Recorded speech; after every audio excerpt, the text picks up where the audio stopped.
নমস্কার, ইন্ডিয়ান এগ্রিকালচারে আপনাদের স্বাগত।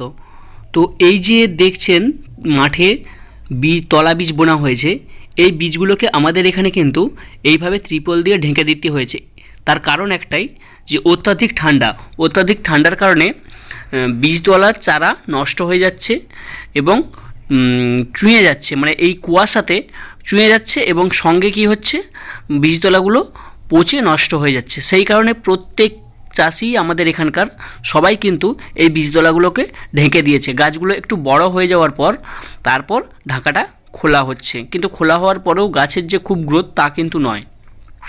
এবছর অত্যাধিক ঠান্ডার জন্য বীজতলার গাছের গ্রোথ কিন্তু একেবারেই কম।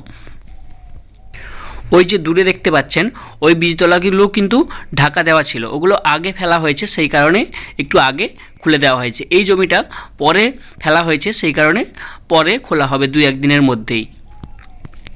তো আপনাদের এলাকাতে এইরকমভাবে বীজতলা ঢাকা দিয়ে চাষ করা বীজতলা তৈরি করা হয় কিনা সেটা অবশ্যই কমেন্টে আমাদের জানাবেন।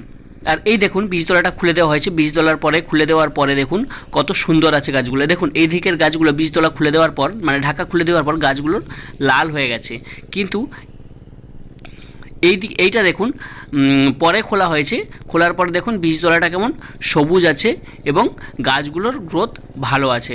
তো আপনাদের এলাকায় এই রকম কীভাবে বীজতলা তৈরি করা হয় এই ঠান্ডায় সেটা অবশ্যই আমাদের কমেন্টে জানান। আর ইন্ডিয়ান এগ্রিকালচারে প্রথম এসে থাকলে লাইক, শেয়ার, সাবস্ক্রাইব করতে ভুলবেন না।